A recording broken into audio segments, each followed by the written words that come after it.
Tendo Jesus saído de casa naquele dia, estava sentado junto ao mar, e ajuntou-se muita gente ao pé dele, de sorte que, entrando num barco, se assentou, e toda a multidão estava em pé na praia. E falou-lhes de muitas coisas por parábolas, dizendo: Eis que o semeador saiu a semear. E quando semeava, uma parte da semente caiu ao pé do caminho, e vieram as aves e comeram-na. E outra parte caiu em pedregais, onde não havia terra bastante, e logo nasceu, porque não tinha terra funda. Mas vindo o sol, queimou-se e secou-se, porque não tinha raiz. E outra caiu entre espinhos, e os espinhos cresceram e sufocaram-na. E outra caiu em boa terra, e deu fruto, um a 100, outro a 60, e outro a 30. Quem tem ouvidos para ouvir, ouça. E, cercando-se dele os discípulos, disseram-lhe: Por que lhes fala por parábolas? Ele, respondendo, disse-lhes: Porque a vós é dado conhecer os mistérios do reino dos céus, mas a eles não lhes é dado. Porque aquele que tem se dará, e terá em abundância. Mas aquele que não tem, até aquilo que tem lhe será tirado. Por isso lhes falo por parábolas, porque eles vendo não veem, e ouvindo não ouvem, nem compreendem. E neles se cumpre a profecia de Isaías, que diz: Ouvindo ouvireis, mas não compreendereis, e vendo vereis, mas não percebereis. Porque o coração deste povo está endurecido, e ouviram de mau grado com seus ouvidos, e fecharam seus olhos, para que não vejam com os olhos, e ouçam com os ouvidos, e compreendam com o coração, que se convertam, e eu os cure. Mas bem-aventurado os vossos olhos, porque veem, e os vossos ouvidos, porque ouvem. Porque em verdade vos digo que muitos profetas e justos desejaram ver o que vós vedes, e não viram, e ouvir o que vós ouvis, e não ouviram. Escutai, pois, a parábola do semeador. Ouvindo alguém a palavra do reino, e não a entendendo, vem o maligno e arrebata o que foi semeado no seu coração. Este é o que foi semeado ao pé do caminho. O que foi semeado entre as pedras é o que ouve a palavra, e logo a recebe com alegria, mas não tem raiz em si mesmo, antes é de pouca duração, e chegada a angústia, a perseguição por causa da palavra, logo se ofende. E o que foi semeado entre espinhos é o que ouve a palavra, mas os cuidados deste mundo e a sedução das riquezas sufocam a palavra e fica infrutífera. Mas o que foi semeado em boa terra é o que ouve e compreende a palavra, e dá fruto, e um produz 100, outro 60 e outro 30. Com esta parábola, eu inicio com vocês uma série especial sobre as parábolas de Jesus, aqui em nosso jejum da quarta-feira. Eu sou o Wellington Ribeiro, e para mim é uma alegria muito grande ter a sua companhia conosco. E nós vamos, a partir de agora, até o meio-dia, de hora em hora, refletindo em alguns pontos específicos dessa parábola, tirando para a nossa vida algumas lições práticas para o nosso fortalecimento, amadurecimento, transformação. E junto com as reflexões, nós teremos os nossos momentos de oração, onde vamos dar condições ao Espírito Santo trabalhar de forma poderosa na nossa vida. Então, se prepara, daqui a pouquinho vem o segundo áudio e nós vamos juntos hoje na presença do Eterno.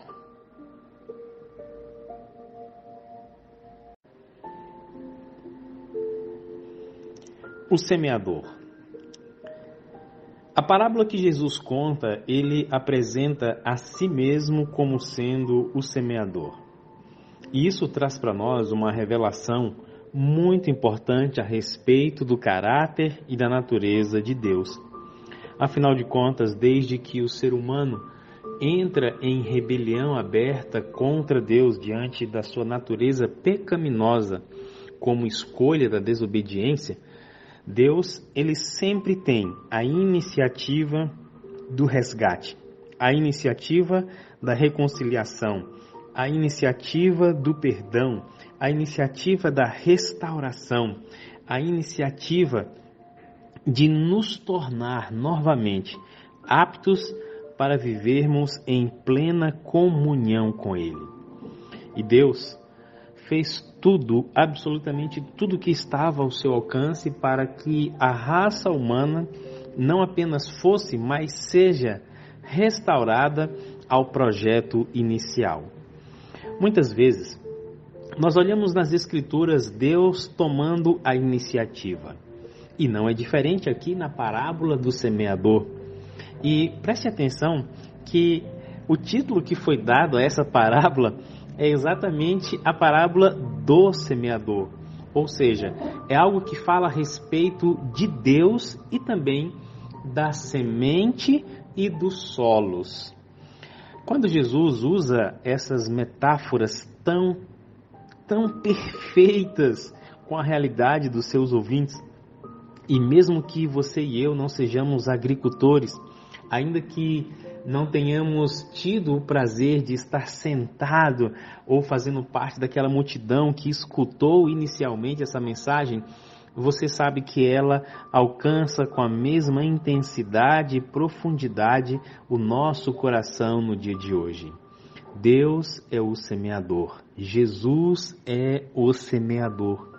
E isso me faz refletir exatamente na ação de Deus em colocar a sua palavra, que é a semente, na nossa vida.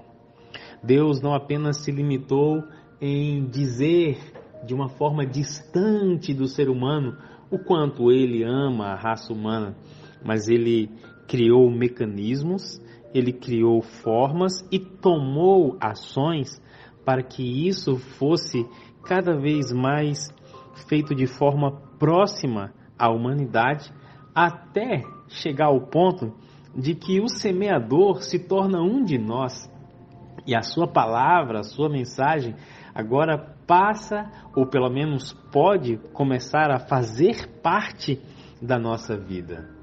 O semeador saiu a semear. Você percebe a ação? Deus não ficou parado. Deus está em busca, Deus está em movimento. A iniciativa da salvação sempre inicialmente é dele. E sabe por quê? Porque ele nos ama. Esse nosso primeiro momento de reflexão, eu quero trazer ao nosso coração o sentimento de gratidão. Gratidão ao semeador. Gratidão porque ele quer semear a sua palavra em nossa vida. Gratidão porque a ação primária é dele. E nós apenas temos que agora responder da forma certa essa ação do semeador. Louvado seja Deus, louvado seja Cristo, louvado seja o Espírito, porque eles tomaram a iniciativa, porque eles nos amam. Vamos fazer uma oração de gratidão? Quero que você se ajoelhe, que você ore comigo, uma oração de gratidão ao semeador, à ação do semeador e à semente do semeador.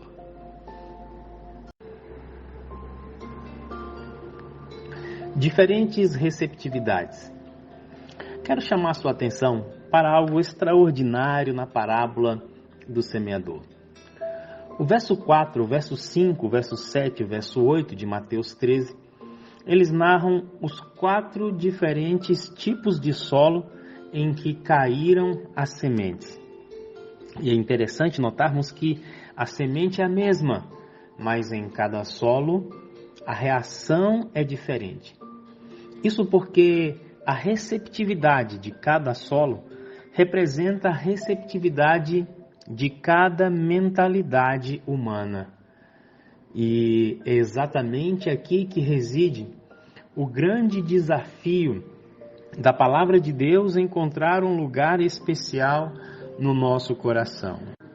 Porque muitas vezes nós podemos receber de forma aberta, de forma prazerosa, um ensinamento da palavra. Mas talvez existam outros momentos em que nós podemos receber essa mensagem com o coração mais fechado. Muitas vezes, quando nós olhamos essa parábola, nós imaginamos que os 3 primeiros tipos de terreno, aqueles no qual a semente sofre grande dificuldade para que ela germine ou até mesmo chegue a ser retirada, nós relacionamos somente com as pessoas que estão longe de Deus, aquelas que iniciam o processo e abandonam, colocamos aquelas que um dia trazem bons resultados, mas depois acaba tudo. Não está errado fazer essa aplicação, mas eu quero que você perceba comigo que essa não é a única aplicação. Imagina que eu e você somos, em vários momentos da vida, esses 4 tipos de solos. É isso mesmo. E por que eu vou dizer isso para você? E você vai concordar comigo. Já teve mensagem na igreja que você ouviu e o seu coração estava aberto e você chegou em casa e falou assim: nossa, essa mensagem hoje falou só comigo, era para mim. Isso aí é exatamente quando você está receptivo à mensagem. Mas já teve dias em que você também ouviu uma mensagem e falou assim: nossa, hoje eu não consegui ser tocado. Ou então, quando você escuta uma mensagem que ela vem com a sua verdade e ela exige de você uma mudança de comportamento. Você sai da igreja decidido a mudar, mas depois de algum tempo, volta às velhas práticas. Esse também é exatamente um dos solos da parábola. Você percebe que aqui não está se referindo somente às pessoas que aceitam, que não aceitam, as que aceitam e abandonam. Não. Aqui está falando sobre os estágios que o ser humano pode passar ao ser confrontado, ao se deparar com a palavra de Deus. Muitas vezes, e eu chego a dizer para você aqui com conhecimento de causa, que na maioria das vezes parece que o nosso coração se encontra como a semente que cai ao pé do caminho, que as aves vêm e pegam, aquela que cai entre as pedras e a gente não deixa a mensagem germinar, ou aquela que a gente coloca a mensagem diante dos espinhos e a gente sufoca essa mensagem. Sabe por que eu digo isso? Porque eu estou olhando para mim mesmo. Eu não estou olhando para você, eu estou olhando para mim. E eu percebo que eu já deveria estar em um estágio espiritual muito mais avançado do que eu encontro hoje. E por que eu não estou? Porque simplesmente, muitas vezes, a minha receptividade à mensagem é exatamente como os 3 primeiros tipos de solo da parábola. Se todas as vezes o meu coração estivesse como o 4º solo, aquele que cai em boa terra e a semente germina, o meu processo de santificação estaria muito mais avançado do que está hoje. E você? Qual é a sua atitude quando você se depara com a palavra de Deus, com a semente da palavra de Deus? Quando você olha para o seu progresso espiritual, para as transformações que o Espírito Santo está fazendo, como é que você se enxerga? Como é que você tem se comportado? Que tipo de receptividade você tem demonstrado diante da semente da palavra? Esse é um momento de profunda reflexão, porque a nossa oração agora deve ser para que o Espírito Santo nos coloque em posição de receptividade total, para que a terra seja boa e que a semente produza o fruto pelo qual ela pode fazer em nossa vida. Estamos avançando em nossa reflexão de hoje, o nosso jejum, e eu desejo que você esteja sendo tocado, impactado pela palavra, pela semente do semeador. Veja, agora eu quero falar sobre a preparação do coração. Eu não sei se você já plantou alguma coisa, mas se você, como eu, gosta de plantas, com certeza já teve aquela experiência de comprar um jarrinho, uma terra adubada e preparar para plantar alguma coisa. É muito interessante esse nosso processo de plantio. Agora, antes do plantio, você sabe que é necessário a preparação do solo.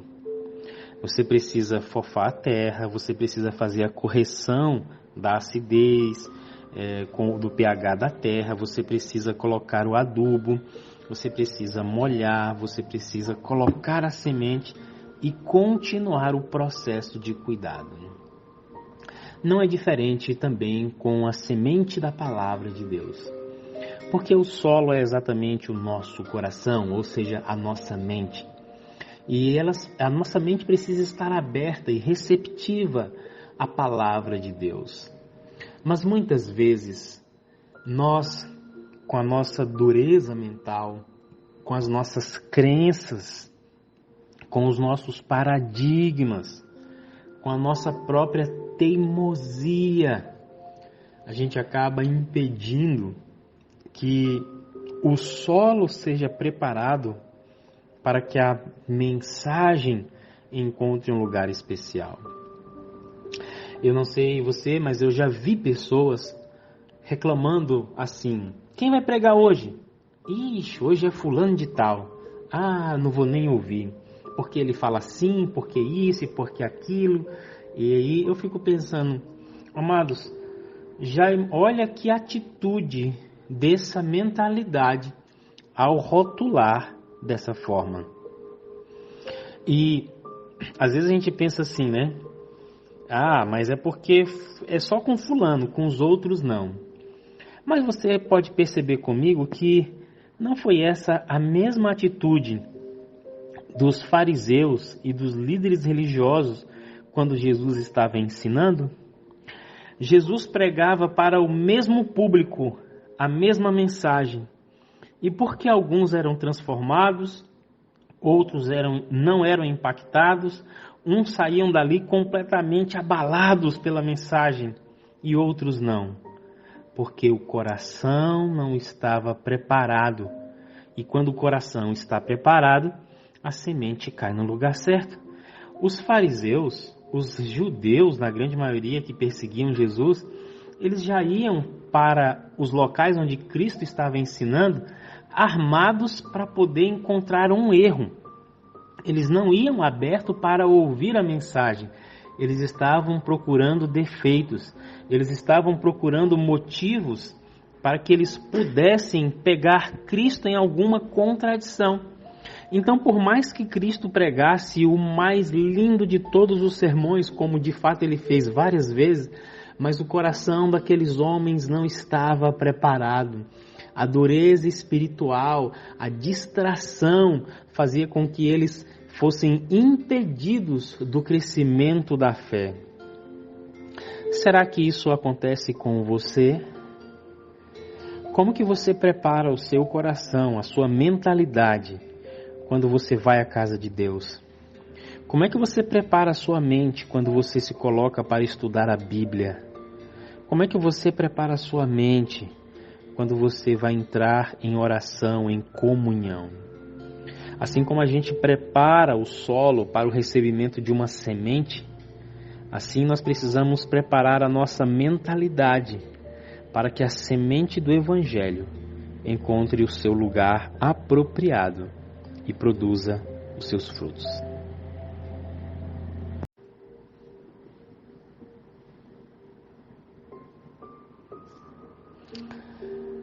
A mensagem da parábola também nos ajuda a entender algo sobre o discernimento espiritual.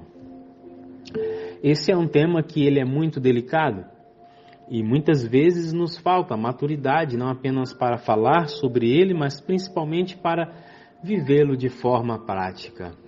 Você e eu precisamos ter discernimento espiritual.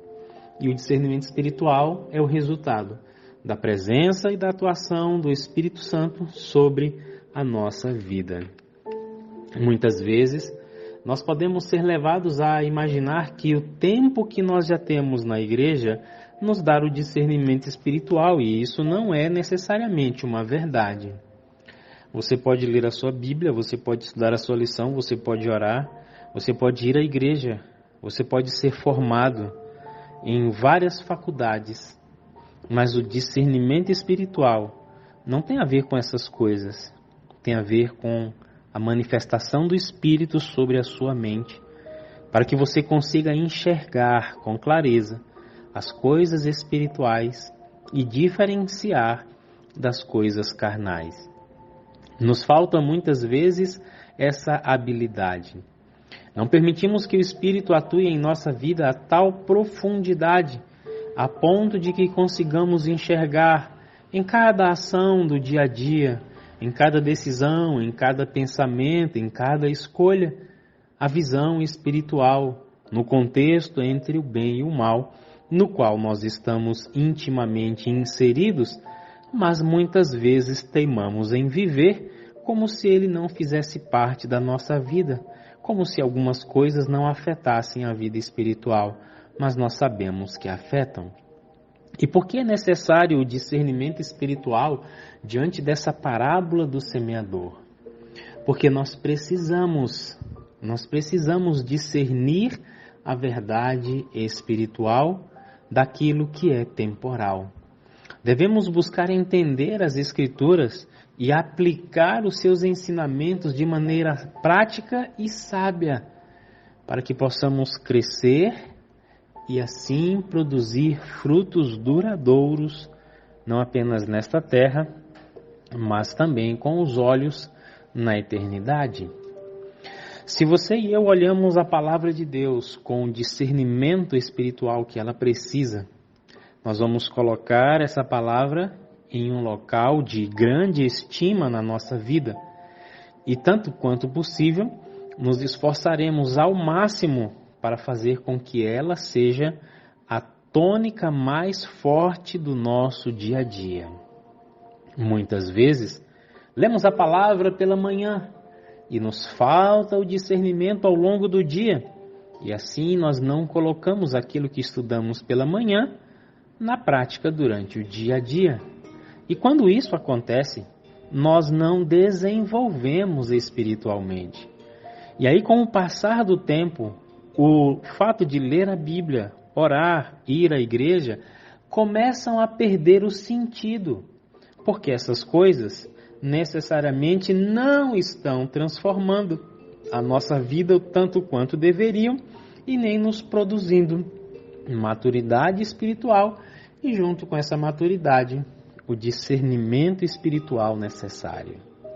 As pessoas que escutaram Jesus contar essa parábola, alguns tinham o discernimento espiritual, guiados pelo Espírito, independente da sua classe social, da sua realidade naquele momento, e elas conseguiram colocar a palavra a semente, que é a palavra, no lugar certo na vida deles. Outros, cheios de si, ou diante dos 3 primeiros terrenos, dos solos que a parábola aponta, perderam exatamente a grande bênção porque lhes faltou discernimento espiritual. E você? Tem desenvolvido o discernimento espiritual? A sua experiência com o Espírito Santo já coloca você nessa posição? E existe uma coisa muito simples de você perceber se você tem discernimento espiritual ou não. Basta você verificar quantas pessoas procuram você para pedir o seu conselho espiritual. Porque se você tem discernimento espiritual, as pessoas olham e querem aprender com você. Que tal você e eu buscarmos mais discernimento espiritual para que a semente da palavra seja diferenciada das outras coisas e que nós coloquemos ela no local devido? Vamos orar por isso agora? Quanto mais nós nos aprofundamos nessa parábola, mais coisa nós vamos aprendendo. E agora eu quero trabalhar com você a ideia e o ensinamento sobre a autenticidade da conversão. O arrependimento, a confissão, o perdão e a conversão são obras divinas que acontecem na vida do ser humano. Essas ações, elas são primariamente despertadas pelo próprio Espírito Santo. Ele é aquele que nos convence do pecado, da justiça e do juízo.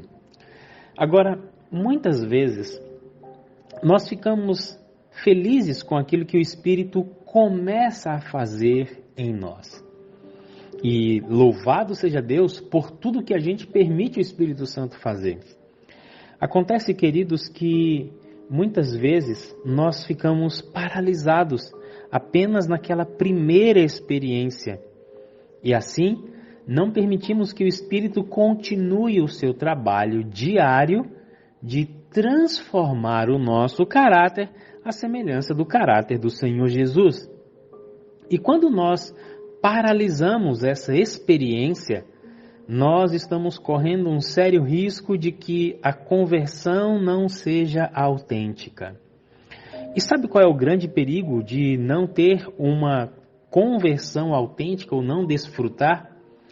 O perigo é o seguinte: Satanás conhece as suas fragilidades, afinal de contas foi ele mesmo que plantou no seu coração cada uma delas.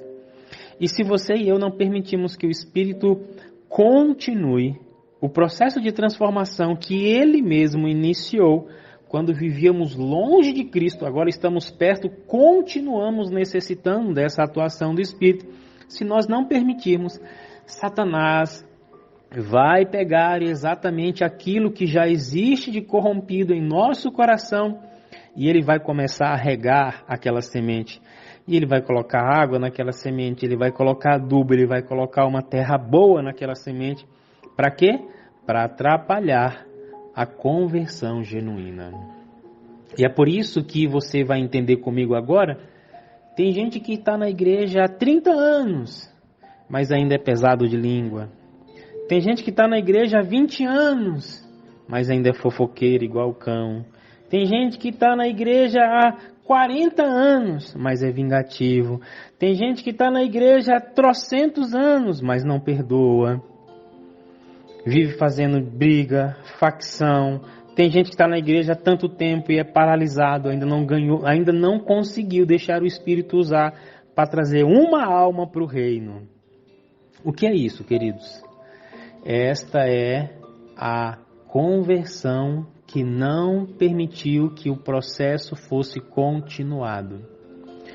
E você vai concordar comigo ao relembrar aí agora milhares de pessoas que já tiveram a sua experiência na igreja, eram pessoas atuantes, eram líderes, fizeram muita coisa e hoje não estão mais na igreja. O que aconteceu com essas pessoas? Aconteceu que elas caíram no engano de terem uma conversão não autêntica. E a conversão não autêntica que eu estou falando aqui não quer dizer que eles não aceitaram uma vez a Cristo, que eles não foram alcançados pela mensagem. O que eu estou falando aqui de autenticidade é deixar que o processo que foi iniciado pelo Espírito continue dia após dia até que o caráter de Cristo seja refletido em cada um de nós. Por isso a parábola do semeador chama a nossa atenção para isso, porque os 3 primeiros solos em que a semente cai, a conversão daquelas pessoas não é genuína. E é por isso que o inimigo vem, sufoca, arranca e mata toda aquela experiência inicial. A pergunta que eu quero que você reflita comigo nesse momento é a seguinte: você já está convertido genuinamente? Não estou perguntando se você é santo, estou perguntando se você está no processo. E quais são as áreas da sua vida que ainda precisam de uma autêntica conversão?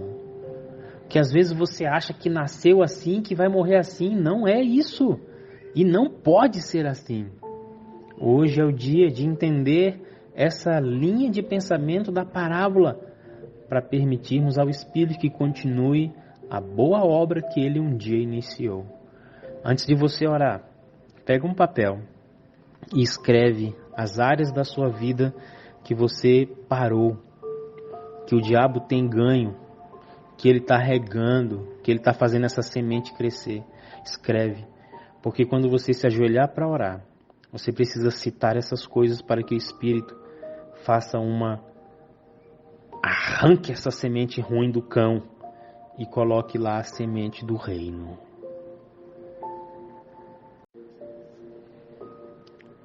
Outro ensinamento importante a respeito dessa parábola é a responsabilidade pessoal. Muitas vezes nós, seres humanos, gostamos de terceirizar as responsabilidades sobre aquilo que acontece conosco. E você não é a primeira pessoa a fazer isso. Na verdade, quando os nossos primeiros pais foram corrompidos por Satanás e deram lugar ao engano, eles mesmos já começaram a fazer essa prática. Adão culpa o Senhor, Eva culpa a serpente, né? Então a responsabilidade era um dos outros, nunca era deles mesmos. Muitas vezes as pessoas acabam agindo dessa forma. Elas responsabilizam os outros, mas elas não. Eu me vinguei porque ele fez aquilo. Eu fiz isso porque fulano fez aquilo. Não é assim? Amados, nós precisamos crescer. E o crescimento espiritual tem a ver com a autorresponsabilidade, ou a responsabilidade pessoal sobre aquilo que acontece, das nossas escolhas. A parábola, ela destaca a importância de ouvir e compreender a palavra de Deus. E isso nos lembra que cada indivíduo tem uma responsabilidade pessoal em relação à sua fé e ao seu crescimento espiritual, independente das circunstâncias que estejam ao seu redor. Eu não consigo ler a Bíblia porque é o meu pai. Eu não consigo fazer isso por causa do meu marido. Eu não consigo ser assim por causa da minha esposa. São os meus filhos. É por causa... Eu não consigo dar um bom testemunho por causa do meu trabalho. Amigos, queridos irmãos, enquanto nós vivermos encontrando desculpas para não sermos aquilo que a palavra diz que nós podemos ser, Satanás estará triunfando sobre a nossa vida. E o reino de Deus irá sempre sofrer grandes perdas todas as vezes que nós agirmos como covardes, porque só um covarde é que responsabiliza os outros por aquilo que ele unicamente é responsável. Desculpe-me se essa palavra soa como agressiva, mas essa é a verdade. O covarde é aquele que não assume e coloca no outro a culpa ou a responsabilidade. Você e eu não fomos chamados e nem fomos resgatados por Cristo para vivermos de forma covarde. Nós fomos resgatados para nos autorresponsabilizarmos pela nossa própria vida. E aqui eu quero falar algo com muito amor a cada um de vocês. Eu sei que é muito bom ter toda a família na presença de Deus, mas se os seus filhos estiverem fora, não permita que isso abale a sua fé. Se o seu marido não estiver na igreja, se ele estiver fora, se ele saiu, não permita que isso abale a sua fé. Se a sua esposa te largou, te traiu e agora você está desesperado, não permita que isso abale a sua fé. Você e eu precisamos entender que no acerto de contas da nossa vida, nós não vamos ter como colocar a responsabilidade sobre os outros, porque nós temos o poder da escolha. E esse é exatamente o maior poder que Deus deu ao ser humano, de ser responsável por si mesmo. Então, querido irmão, minha querida irmã, você tem uma responsabilidade que é intransferível. E a pergunta que eu quero que você reflita comigo nesse momento é: o que eu tenho feito com essa responsabilidade que é pessoal?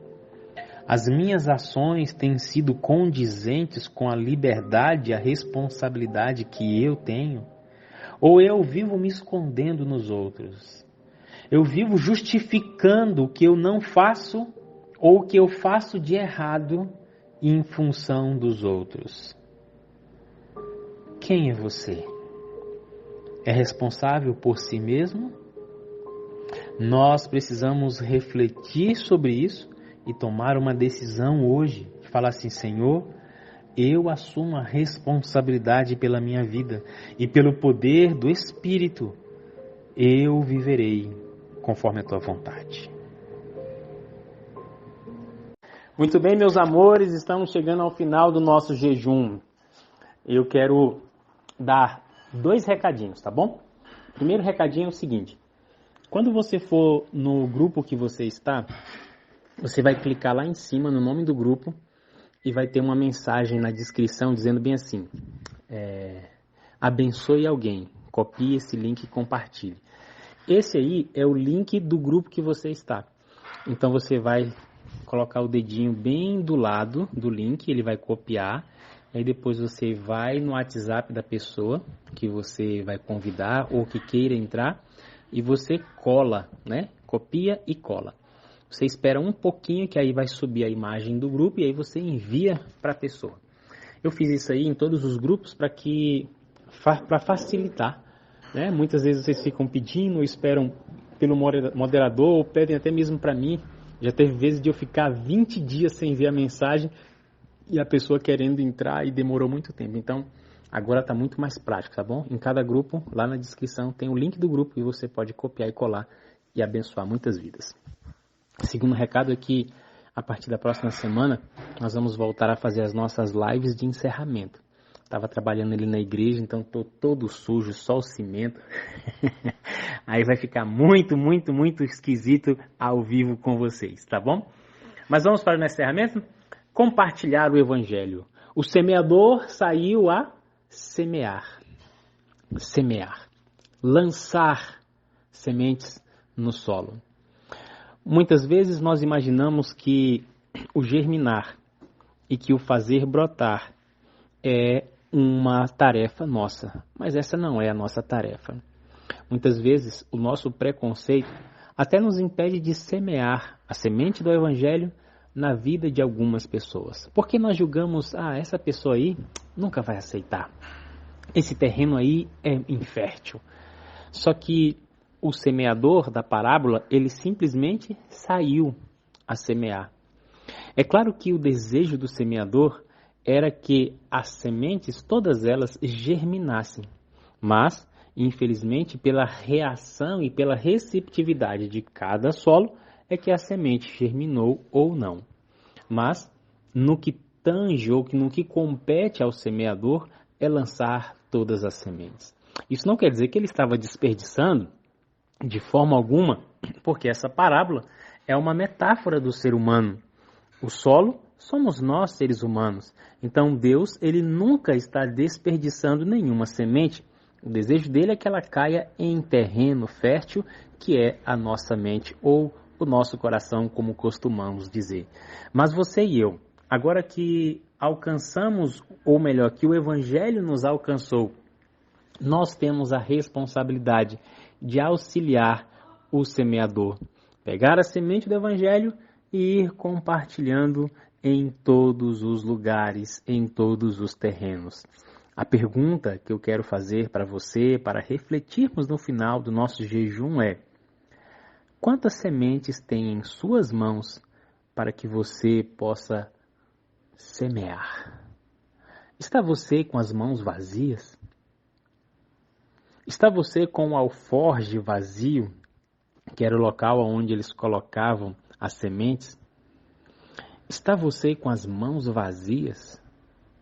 Queridos, quando nós entendemos que o nosso coração é o solo fértil que produz frutos, 1 para 30, 1 para 20, 1 para 100, é porque nós multiplicamos aquela semente do reino que caiu em nosso coração.